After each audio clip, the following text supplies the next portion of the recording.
All right, the meeting is streaming live. Okay, great, Taylor. Thank you so much. Ladies and gentlemen, good evening and welcome to the budget workshop 2021-2022 budget year 4/13/2021.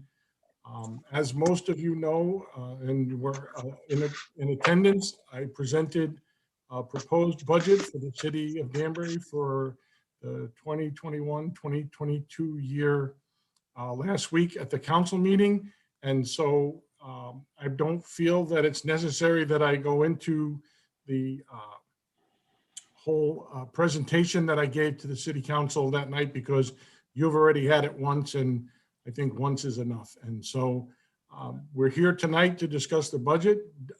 David St. Hilaire, our finance director, has put together a presentation for us so that you can better understand the numbers and how we arrived at where we arrived at and what our spending plan is for fiscal year 2021-2022. And so without any further delay, because I know everybody's been super busy this month, and I just don't want to hang people up with a lot of talking, and I'm just going to go right to David, and David can share his screen and we can get going. And then, you know, after the presentation, you know, we'll field questions from anybody that has them, and from the council, and we'll move forward. So thanks for being here, David. Thank you very much for being here. You have the floor, sir. All right, thank you, Mayor, and thank you, everyone. I'm going to show you a couple things. I'm going to show you what we've been working on as far as the budget in brief. It's not quite ready for prime time. However, I will show it to you, and we'll have it ready in a couple days by, you know, and we'll have, we'll basically follow the same format for the ad hocs, but, you know, I'll share my screen with you, and then I'm going to go to the Excel sheets that I prepared. The problem is with this budget in brief is it's kind of glitchy right now as far as the embedded documents. The data is fine, but it doesn't allow you to scroll the way we need it to and to maneuver. But this is, you guys will have access to this, by the way, when we get it going. So that's why we're really trying to get this right. So you can go in and look at the data, drill down, do whatever you need to, however you want to look at it. You can look at it, you know, in a pie chart if you want to, or however, but this gives a different view than what you're, than simply looking through the paper budget. And, you know, you can do all sorts of neat little things with it. But you really have a lot of capabilities here, but unfortunately, there's still some things that we really want to refine on it before we release it and let you know, run away with it right now. So that's, but having said that, you know, all the information is here. As you can see, there's a scroll bar missing here. And so I can't get over to the right, and you're cutting off here. So that gives you a sense of what's missing. We don't have a screen. Yeah, David, we don't Yeah, have we've that. got no screen, David. Oh, I'm sorry. Did I not screen share? Well, that's a problem. I'm glad you told me before I was like all the way through it. Hold on a second, please. I got to get back to my.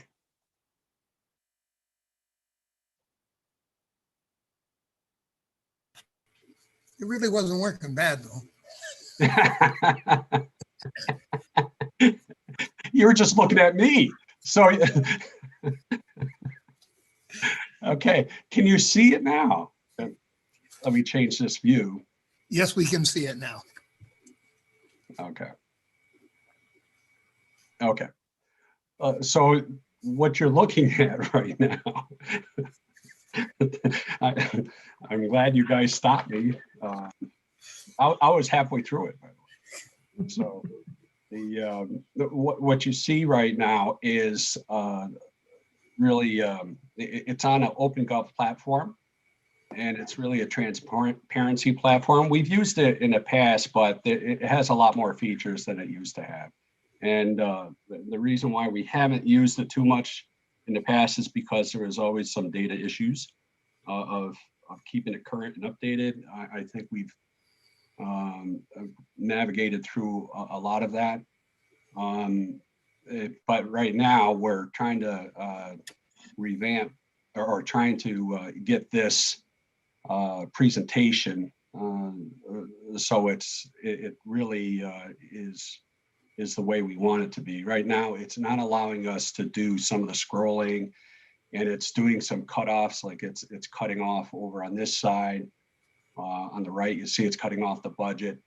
We want it to get to to fill the screen. We may have to cut off a couple of years, or they may have to change the font. But we really should be able to drill down, and you should be able to see the account code. So if ever there's a question about where does this translate into the budget, you should be able to go right to the account code in the budget. The form, and we're trying to, on any of these, you should be able to drill down a little bit further. You'll be able to go right down to the individual line item. We kept it high level for this, but as you can see, we start getting more detailed in the salaries, and then the regular salaries, you'll see, we should be able to see all right, it's still missing the account codes, but we're going to have account codes in here, and we'll probably drop a couple years off. And so we're not crunching over on the right side. I don't want to have to scroll over to the right so you see the adopted budget. Our goal, or what we're trying to do, is really present the same data that you're receiving in the supplemental, but it's just too much for one screen. And so I think we're going to have to give up a couple of years on this, and so you see the most important data. I mean, 14-15 or 15-16 isn't really going to change the world for you, but as long as you see the most recent years of actuals and the adopted, the projected, the amended, and of course the proposed budget. See, there's I have to close out everything and then scroll over to the right, and it shouldn't be like that. So, but we'll get through these things in the next day or two, and then when we do, we'll roll it out to you.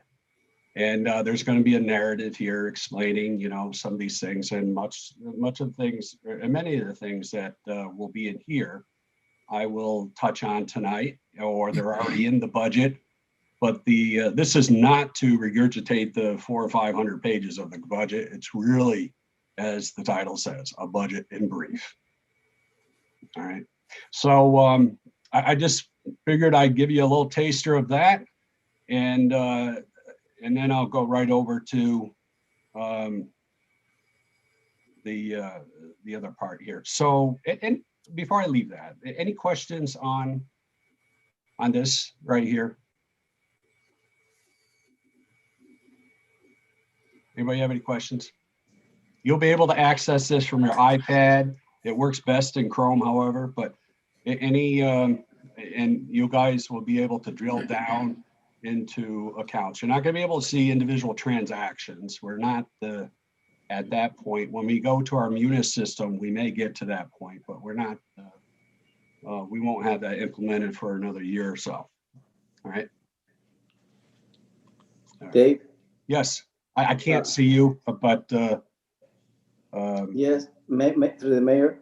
I know the city is doing very well financial wise, but which from 1 to 10, where do you see the city right now? Because I know this is going to be a great gift for the whole city. Nothing is going to be increased and on the rate and the taxes and all that. So this is awesome, and I'm sure people are going to appreciate that. So where do you see the city from 1 to 10 financial wise? yeah. Okay. So let's get to the numbers. And that's a great question. I think, you know, and the mayor had very specific instructions. He said, look, you know, we've been building up a rainy day fund for many years. And he said, Dave, it's raining. And like after any big rainstorm, there's going to be some cleanup afterwards, right? And we have to focus on what's important during a major weather event, as I'll use Antonio's terms, a major weather event. You focus on safety first, you know, those in critical need first. And, you know, you don't try to do anything new and fancy, and, you know, all that has to wait till you take care of those critical needs first. And that's really what this budget reflects. We're dipping into the rainy day fund. You know, you'll see the use of fund reserves of 6.75 million. And, you know, that is made up of several components. You have 3.25 million, which we set aside from last year's budget. And that was, or last year's surplus for capital. And you'll see another 2 million for unreserved fund balance. That goes, that's a direct hit for, you know, unreserved fund balance. Another 1 million that we're taking down our reserve or our assigned fund balance for tax appeals. We set aside 2 million at the beginning, right after the revaluation of 2017, and because we knew we were going to be in for a tough reval, given that we had, you know, 56 at that time, and then every year thereafter we get several tax appeals. We've been fairly good with our defense on those appeals. Granted, we have about a dozen left over, but and they're not insignificant ones. But we feel that we can probably bring that down about $1 million at this time. You know, because most of those cases have been settled. That's not to say that we don't have those last 12 aren't tough. They will be tough. And we're also dipping into our assigned fund balance that we set aside for pension. Again, several years ago, we set aside $1.5 million in anticipation that there would be spikes in our pension ADAC payments, our required pension payments from one year to the next. So we wanted to make sure that we had money set aside to take care of smoothing that out a bit. So we're going to use 500,000, or recommend using 500,000 from there. So that's, that's why we set it aside, to smooth it out, because our pension is going up $1.5 million, or about $1.1 million this year. And that's not insignificant. What really drove or is driving pension payments is changes of assumptions, and not able to really achieve the designated target. Right now, our assumption is 7 1/8. That's too high. We really should be below 7. And we have reduced it from where we were at one time, but except for the last year, it's been very difficult to hit that, because you have to have a balanced plan. And combine that with the changes of assumptions, and one of those assumptions is the mortality table. The mortality table that has been used by all municipalities has changed, and now we're required, not just us, but all municipalities are required to use a public sector mortality table. They didn't have one before, but they do now. And lo and behold, the retirees in the public sector live longer. So that drives your cost up. So, you know, you've got things like that that are going on. So you know, we set this stuff aside in anticipation of difficult times ahead. And so we need to be disciplined, continue to be disciplined. I think we're in good position, but that doesn't mean, you know, we're going to remain in good position if we don't remain disciplined. So you know, I remain cautious. I think we're doing well given the circumstances. And I think we're doing as well as anyone can expect. And you know, the mayor's directive is pretty clear. Do not, you know, place a burden on the residents. They're hurting already. You know, they've been without jobs. There hasn't been a whole lot of certainty out there for different things. The last thing we need to do is place a burden on them, and we'll deal with it when the weather gets better. And in a year, you know, we expect that'll be better. And then, of course, in 2 years, we'll have another reval. You know, residential properties are doing much better. You know, they're taking off. Everybody knows, you put a house in the market, you're getting above asking price. Commercial properties are hurting a little bit, especially office properties. So I think with everything opening up, we hope that will rebound. And at the end of the day, you know, we're going to have to take a close look at the impact of that. But so, you know, the long way to your answer is, you know, I think we have to be very careful. We're doing okay now, and the funds that are coming from the feds, the American Rescue Plan funds, are, you know, came at a good time, and we're going to have to be very deliberate in how we use those funds, because each of you know, you probably read in the paper, I spoke about the ambulance fund has been impacted significantly. That's probably been the fund that's been impacted the most. The water fund, the sewer fund, certainly Terrell Park, you know, the historical society, you know, all the parking authority, all these, not only the city, but all these that are the pseudo city entities or our city entities have been impacted significantly and are still being impacted and will be impacted for the next few years. So we have to take that into account. And, you know, so that's all part of the mix here. But at the end of the day, and the school, fortunately, they're getting the $38 million as part of that package. Our piece of that is 32. That's separate, 32 million. And this is above and beyond the money that has come to us or will come to us for the cost associated with COVID or providing the vaccines.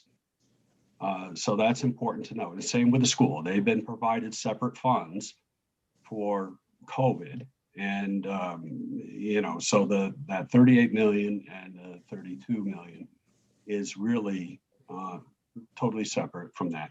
But it's separate, but it's for the impact of COVID, not for direct costs of COVID, because that is being provided from different funds. That's the CARE Act money, right? So that's going a long way, but we, you know, we have to be very smart on how we manage that, and that will determine, you know, whether we're going to be able to weather the storm or not. Thank you, Dave. Definitely, like you say, it reflects the discipline and the caution that the mayor, you, and the whole team, and all of us has been doing for many years. And now we are able to to receive and see the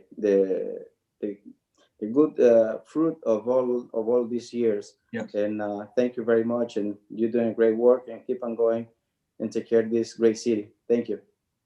Well, thank you. I mean, it really reflects the effort of all of you, with, everything that, every time we come to the council and make the request, every budget that you have adopted, when each of the departments come to you, we've reviewed it with them.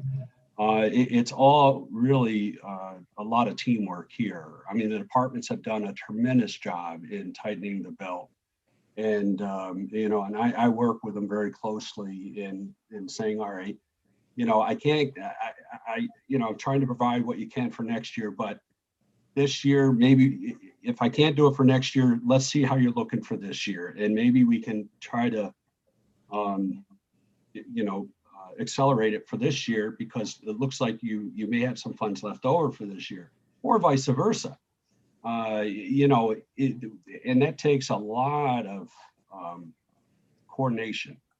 And thankfully, we have very good managers and professionals. And, we've been very fortunate.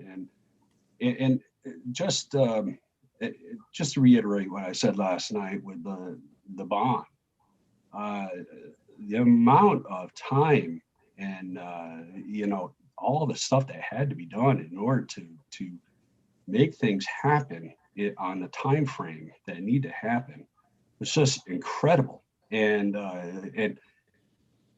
there's so much stuff happening behind the scenes. Because you have to really research so many different things to ensure that from a it's not just from a bond council standpoint. It's Antonio's doing all his research on his side. Les is doing his research on his side. I've got to do the research, coordinate with bond council, and of course Sharon is doing her thing, and the mayor is coordinating all of us and making sure we're not choking each other. So I mean, and believe me, there were times that we were, because we're tripping over each other and trying to. We're all working on such a hyper pace, and meanwhile trying to do the other stuff on our day. And but it's amazing. I'm really I feel fortunate to work with the people I do. Not only in the Department of Finance, they're all fantastic people, and I know Dan's on the call, and he is one of the best, not the best. I tell you, it's fantastic. Thank you, Dan. But all the department heads are great.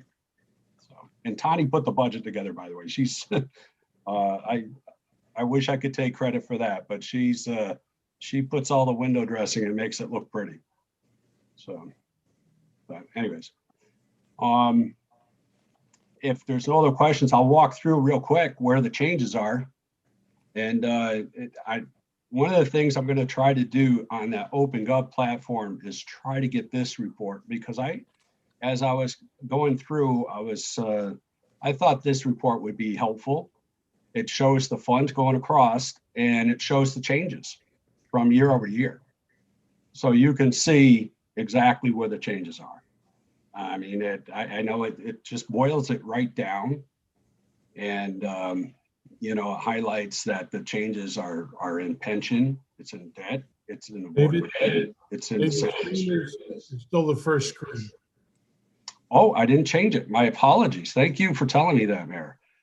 All right, so I think I have to stop sharing and then reshare. So bear with me. I'm on two screens, so the picture keeps jumping over to the other screen. So bear with me a moment.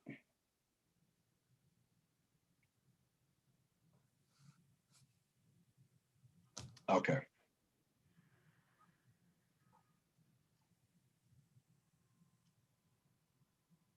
All right, can you see my screen now? Yes. Okay, there's some pink colors on the bottom. Purple, yes. All right, pink, purple's fine. Okay. At the top, you see, what you see at the top are the account groups. I'll shrink this a little bit. All right. Here are the different account groups and the descriptions, page numbers, if we happen to expand it. And then you have the different funds. So this 5 million, you might be familiar, that's the growth from the last year's adopted budget to this year's proposed budget in the general fund. No change in the water fund, no change in the sewer fund. The ambulance fund went up 150,000. Animal control fund went up 12,000. Risk management employee benefits went up 622,000. Workers' comp went down 70,000.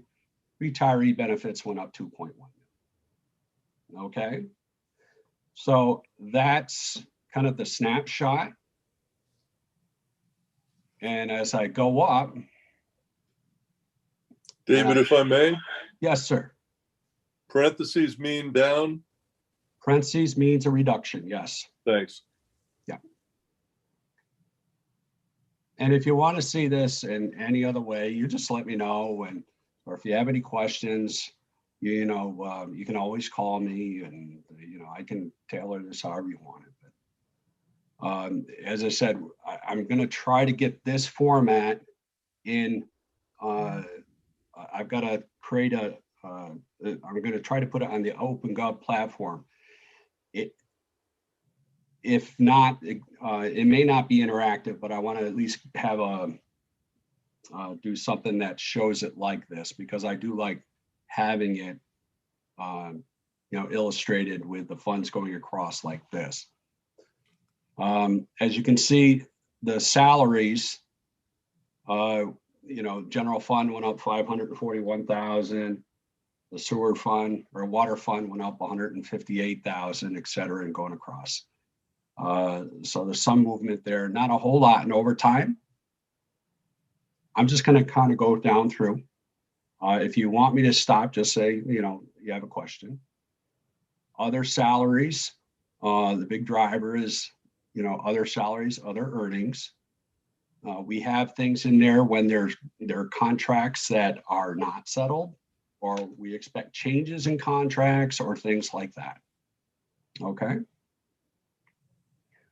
And FICA, no change there. We kept it flat. A little bit of change in risk in the risk area. And employee benefits, big change there. And that's mostly in the health insurance. All right. Now the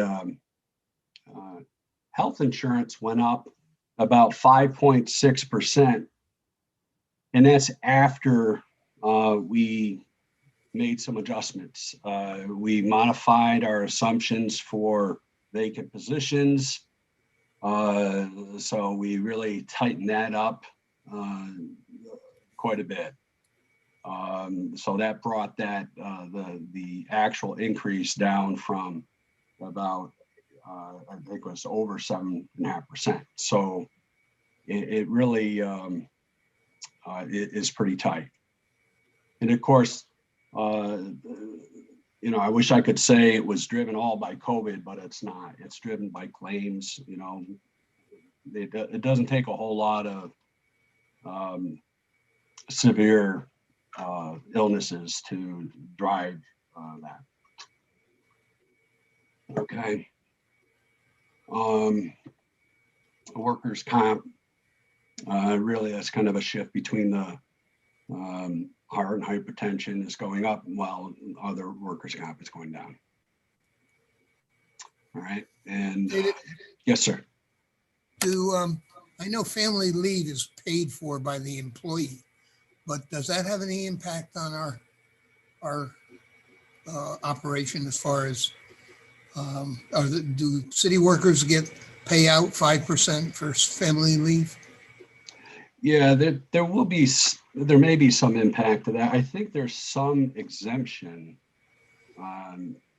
for the city workers on that. I remember looking into that when it was first introduced. And if, Dan, are you on? If through the chair? I'm here. Do you, did you do any research on that? I know I looked at it and discussed it with Ginny. I just can't remember what we ended up with on that. I haven't looked at that. I believe Andy might have.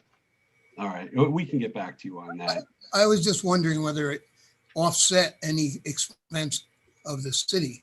In other words, if they utilize the family leave, whether it offset any of our expense.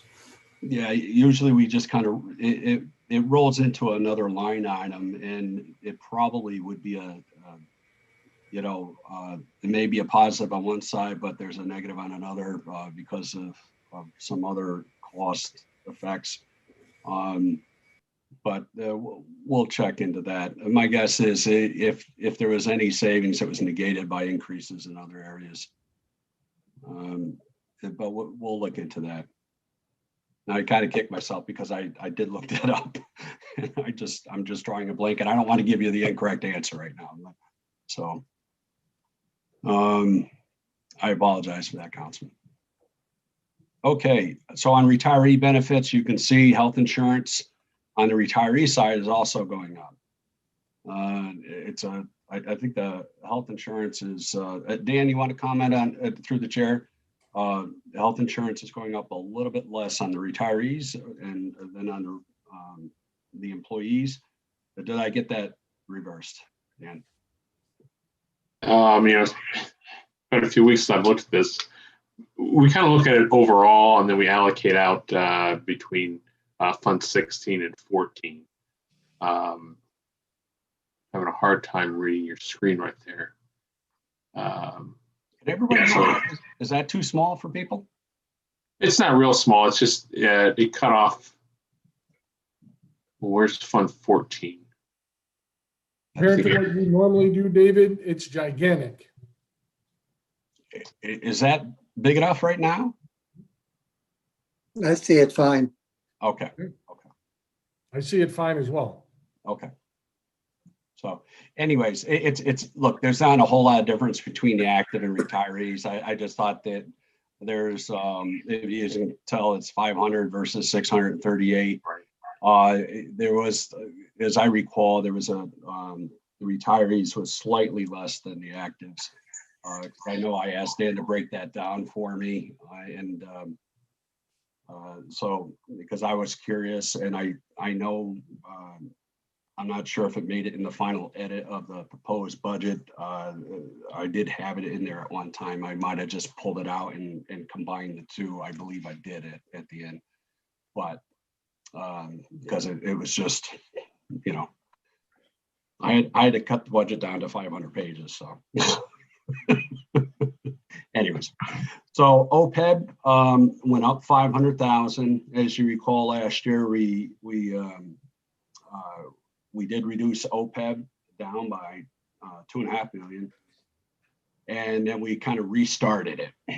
So we started last year at 500, and so we're increasing by 500 this year. Okay. Contributions into the pension, there's that big nut right there, $1.1 million. All right, that's hitting the retirement benefits. Now that's the overall city cost. You'll see it coming back into the general fund, into the water fund, the sewer fund. Let me shrink. There we go. Okay. Okay, so, and employee service benefits went down a little bit, but that was really a reclass from other benefits or other salaries and benefits and that kind of thing. So not much other than a reclass on that one. No big changes here. Well, they're right there. Dispatch center. In purchase services, the total purchase services went up in the general fund by 259,000. 200,000 represents really the dispatch, but that's a little deceiving because our contract wasn't signed till after the adopted budget last year. So really just take that number, divide it in half. So the budgetary impact represents 200, but really that represents 2 years in an increase because the contract falls, really it's at the end of July, and we didn't have that settled until after the adopted budget last year. So that's why you see that large increase. And there was a bump up in outside services in the sewer fund. All right. And and this is where you see post-employment benefits. This is a combination of hitting in the general fund. So this is a combination of the pension, the OPEB,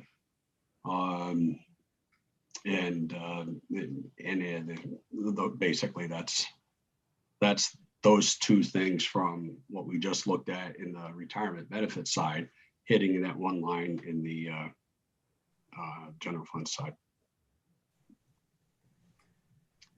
And the risk benefit services, that's the insurance side hitting it. All right, not a lot of changes in property services, maintenance and repair, not a lot of changes there. The big piece there is in IT. The bulk of that is IT, again, with new software and new, that's mostly related for the additional programs and things in IT related over the past year or so. Because a lot of times when we do these things, the first year is included, but then the second year kicks in, and then we have to include that in that line item. David, Yes, sir. question. Could you go back to the airport field and what's going on there? Airport. Right here. Just one, right there, yeah. Yep. That is, it's budgetarily flat. So no changes from one year to the next. That doesn't mean they're not getting money. It just means there's no change from one year to the next. All right. All right. Thank you. If you want to see what they're actually getting, that I can look in this area right here. So, all right. Just keep in mind that, this only represents changes from one budget to the next. Did I answer your question, Fred? Yeah, I'm set. Thank you. Okay. So materials and supplies, you got some big reductions going in here, and most of this big reduction and this reduction is due to electricity. Last year, we didn't have really the full effect of some of the changes that occurred. And we kind of knew that going in, especially with the change out of the light bulbs that Eversource has been doing. So we had a full year. We were able to incorporate some of those savings in. All right. And there's the Board of Ed piece right here. Contingency. Honestly, contingency is like a balancing number. We would like it to be higher, but at the end of the day, when we need to, when we have our number and everything is done, and then we find, oh well, we double check the budget. We need to add a little bit more here, or we can reduce a little bit more there. We end up doing the adjustments out of contingency. Okay, all right, that's just kind of what we do. The transfer to capital was reduced by 328.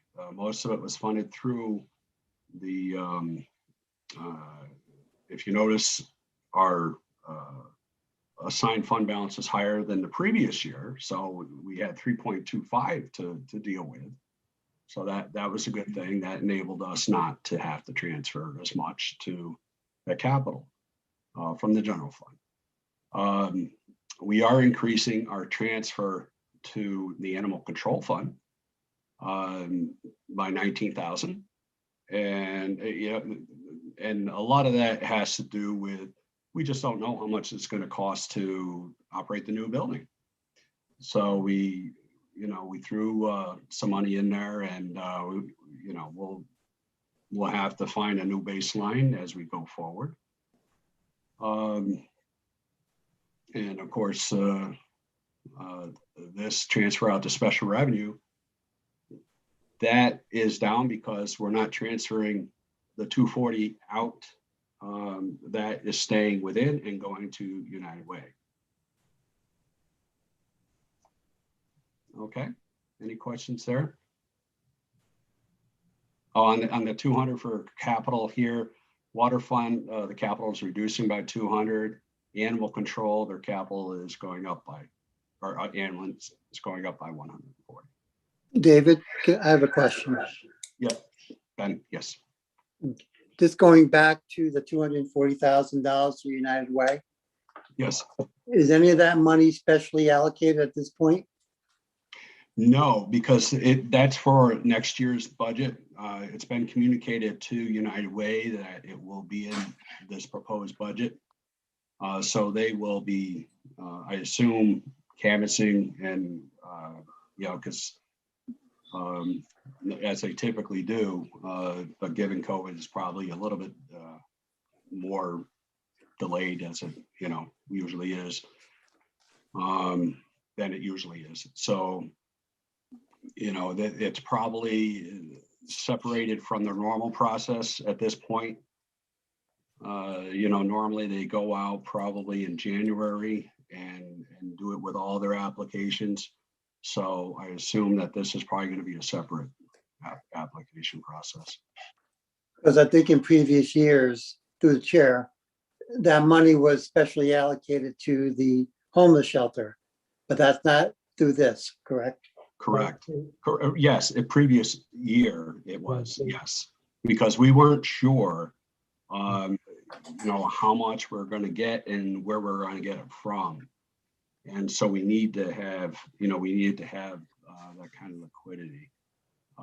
But we have the certainty now that, COVID, the CARES Act is covering that, and of course, with the Super 8 and all that kind of thing. So, so Mayor Cabo said, we don't need to set that for the homeless shelter because of those other funds being made available. So make sure that the United Way gets this. And Dave, if I can just jump in, Ben, to your question, last year was the only year that we didn't fund the grant agencies, the 240. This year with the Super 8, with the pieces of that coming together, we think that we'll be able to do this again for the United Way, because the grant agencies have all expressed how hard it's been for them this year without having the city's contribution in last year's budget. And so when David and I talked, we talked about doing the best we could to try to get it back in there, to get some help to some of those grant agencies for the work that they do, especially during the pandemic. And so, so we only missed 1 year, but we're hopefully gonna get it back in this year, and then, continue on through the successive years. All right, thanks. Thanks for the clarification.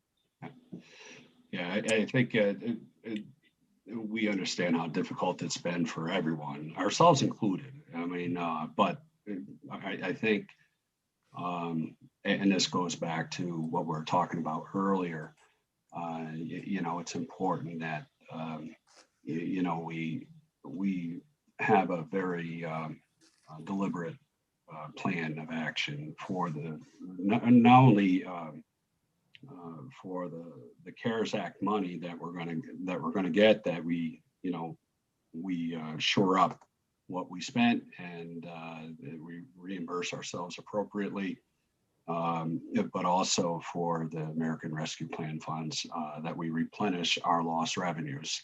But we certainly don't want our funds to be hurting, you know, because we're going to end up paying for them one way or the other at some point if we don't take care of them when we have the ability to do so with these other funds. So, does that answer your question? Yes, David. Okay. Okay. So the debt service, as I mentioned before, you see in your budget, we're assuming in this that we're going to have a pretty successful refunding in this coming month. So that's, you know, that we're pulling together the OS and, you know, rates are still very, very low. And, you know, our goal is to really use about 3/4 of that, 3/4 of the million of the savings to be applied towards this particular year. And hopefully we can then use about $500,000. Well, let me rephrase that. I hope to be able to adjust our growth in the budget going forward to about $500,000 each year, and then we'll peak out, and then it'll start coming down with those refunding savings. It depends on how much there is, obviously, but you know, we may have, it depends. It all depends on how much it is. I mean, the original estimate, I could do about $500,000 growth each year until we peak out. And then if it's a little bit less, I'll have to do 600,000 each year until we peak out. If it's a little bit more than 450, you know, so the idea is to smooth out our growth so we can handle it more effectively budgetarily. And, you know, because, you know, we're doing our bonds, but we want to manage it so that we can handle it in the right way over the next really 4 or 5 years. And that's the time period we really want to get through.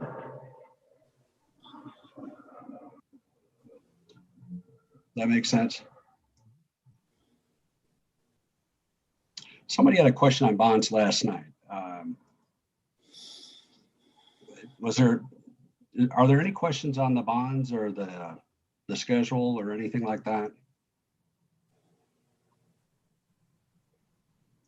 I can't remember who had a question. Was it? Emil Bouzet had the question. He wanted to know if the interest rates were stable. Oh, right. Yeah, Any that more questions? was me. Oh, okay. Did you have any more questions on that? Nope, that was pretty good. I had remembered a part where you had mentioned that there were some variable rates, and I just wanted to see, you know, how we were protected, you know, in case there was an unexpected surge in the interest rates. Yeah, I have the rates going back on every one of our issues, and it's pretty amazing if you want to see them. David, that does bring up an interesting point. If I can jump in here, the Feds came out with the latest 12-month interest rate, and it's now 2.6, which is the highest it's been in a couple of years. And you know, nobody knows in which direction it's going, and a lot of opinion makers were saying it's an aberration. It's actually going to go down. But I mean, I'm kind of in the lumber buying business, and I got to tell you, a lot of stuff I'm buying is 100% higher than it was a year ago. Stockade fencing was 45; it's 90 to 100 now. 6 by 8 foot sections, and I'm seeing this all over the place. What are you looking at in terms of our exposure, not only in the cost of our money, but in the cost of our supplies, trucks, gasoline, repair things, roofing materials, things like that, and then of course the money that you expect that we could either get when we sell bonds, and also some of our parked funds that I know you've mentioned in the past, we were trying to get, 7% on the pension fund and things like that. What are you prognosticating down the road, a year, 18 months, 24 months, if anything at all. I mean, it may be just too fluid to even make an attempt at it, but I'm sure you're aiming for something. Yeah, And it's such a mixed blessing on all this stuff, because when it goes up, you're like, yeah, I'm getting more on the revenue side, but then you realize, oh, I'm getting hit on my expense side because the cost of the borrowing goes up. On that side it goes up. Of course, Antonio's going, oh my God, how am I gonna do this with the budget I got? Because as you just mentioned, all the material costs are going up. Of course, the labor's costs going up. Everything is going up, and and then trying to get people to do it on the time frame you want is going to be a premium for that. It is very difficult. I mean, last year, just to give you an idea, incredible year for the pension plan. 19% return on our plan. 19. I mean, for the calendar year, incredible. Isn't that beautiful? But but and I look at that, I was like, holy crap! Excuse me, great. But I say, but you just can't seem to get ahead with this stuff, because you're going to get crushed when it's not valued on a calendar year basis. I always hold my breath, until June 30th. And then you hope that at the end of the day, you're getting the return that you need. Fundamentally, and I'll just say this on pensions, when you're paying out, let's say 25 million, and you're putting in, and you see it 14 million, you're starting off with 11 million whole, right?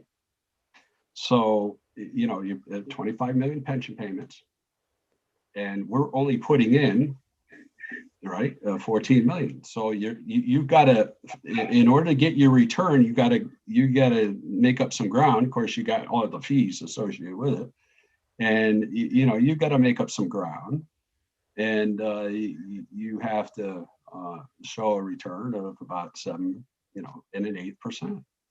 It's a tough thing, and that's why you want to. That's why that gap, at the end of the day, if you can reduce that gap, that's great. You're basically covering what you're paying out, and then the plan just kind of feeds itself. But that's a big stretch. Unknown caller. So, but yeah, if you look at the revenue side, you see our interest earnings took a tremendous hit. I mean, we're going up and up and up, and it wasn't that we were getting the banks are paying tremendous rate of returns. It was just so much better than it was before, and so we for fiscal year 20 and 21, it's a fraction of what we budgeted and what we're getting, and so we reduced it a fair amount for 22, but we have no idea. And when you're saying, well, they're going to be doing this, that's good on the revenue side. But as you said, geez, we're probably not going to get the savings that we want or that we expected on our refunding, and our bonds are going to cost more, and now our projects are going to cost, or we're not going to be able to do as much with the amount of money that we had. And so it's tough to balance all this. And so we, when we project, we just have to look at it and smooth it out and keep our fingers crossed. But there is a method to the madness. There really is. You have to, try to hedge everything. I mean, on your revenue side, if you're doing a little bit, you try to have some rationale over there, but you hope you've got some cushion in another line item to make up if you fall short. And if you grow a little bit, then great. That's part of the reason why we don't even budget for the premiums over there. We don't know what we're going to get from one year or another. on our band our band premiums. If you ever notice that, when we do our issuances in July, we do get a premium. Of course, it's not an operating revenue, it's a non-operating revenue. So we try to make sure that our operating results at the end of the year is a true number, and we're ending up in the black. So I don't even count that number. But we hope it's a good number, because that, at the end of the day, helps build up our fund balance. So that's, Paul, it's not an easy thing, but it's a double-edged sword. Yeah, I know. In an ideal world, when prices are high, you could cut back on spending and just make it up on the revenue side. But in actual fact, it doesn't always work that way. It rarely works that way. Often when prices are high is when you have to do the buy. That's why they're high. Right. Thanks, David. So, but we know that, even though it's going up, we know we should be able to cover the first year without a problem, because the rates are still that low. I mean, they had a long ways to go. Even on some of these taxable issues, the rates were still pretty low. Anyways, so here you see the United Way amount there. So that's going up. You see that, and then you see some changes in just the depreciation assumptions across the board. All right. And a miscellaneous debt reserve, we reduce that in the sewer fund, just to kind of keep things in line there. And that's the expenditure side. The revenue side, just aside from the 6.75, we did supplement the ambulance fund with $300,000 from the American Rescue Plan, because their revenues have been hit significantly because of the effects of the pandemic. The transports for last year were down about, compared to our last full year before COVID, was about 700, I think. And then for this year, it's going to be down about 1,000. And keep in mind, that's about $425 per transport. Net, when you boil out everything, that's what we get on average. So, 1,000 down, you're looking at a loss of $425,000, not to mention the impact on your ability to collect on delinquent receivables. People don't pay as they don't have the ability to pay. So you got to write off more. So that's really what's been happening here. But Matt has been researching, and there may be some relief coming on that. We did receive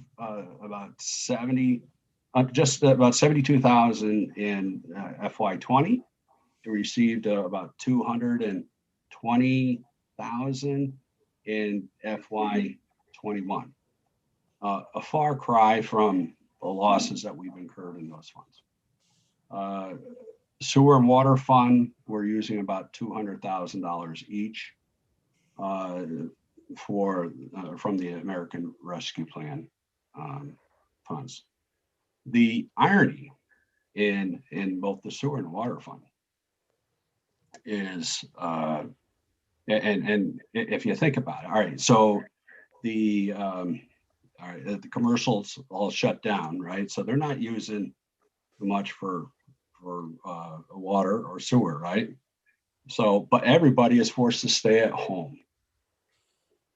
So that's driving it to keep the losses on the commercial side were more than made up on the residential side. But the rates are different on the commercial side, and so that there's a volume driven loss But overall, we would have expected, given all the volume, you would have expected a higher revenue amount. Does that make sense? So so we'll calculate that and we'll come up with a number that will be more in tune with what they should have received. It's all based upon FY19 because that was the year prior to. Okay. Could I interrupt for a minute, David? This is Warren Levy. I just wanted to know from Taylor, we have a 7 o'clock Board of Education meeting. And I see this is, we're currently Yep. going into that time zone. And should those people switch over or what? I'm just about finished. If anybody has any questions, I covered all the funds and Warren, it's okay to be late. You just can't be early. Oh, okay. So if you want to if Dave wants to wrap this up, and then you could go and open up your meeting. sure. I was just concerned with those people in the Board of Education that may be waiting. That's all. So does anybody have any questions for me?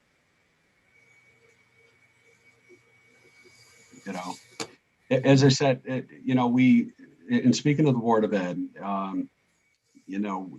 as I mentioned, we are going into the hole. We used $1 million of the American Rescue Funds in the general fund already. For assumed loss, it's not assumed loss, it's calculated loss from, FY20. So, when you add it all up, we've got a lot of ground to cover already. The 6.75, we got to cover that ground.